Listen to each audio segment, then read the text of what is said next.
Selam arkadaşlar. Faşizm türlü türlüdür. En zalimi dinci faşizmdir. Çünkü o halkı Allah adına ezer ve siz ona karşı mücadele ettiğinizde sanki Allah'a karşı savaşıyormuşsunuz gibi suçlanırsınız. Otoriter rejim dediğin şey sadece halkı baskılayan bir iktidar modeli değildir.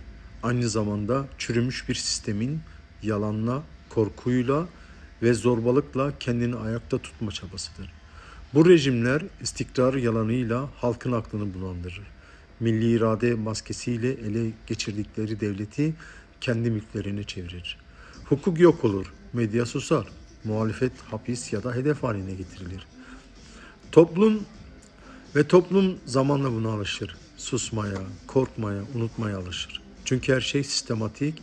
Önce düşünceyi bastırır, sonra o düşüncenin konuşulmasını suç sayar. Sonra herkesin vicdanını yavaşça öldürür.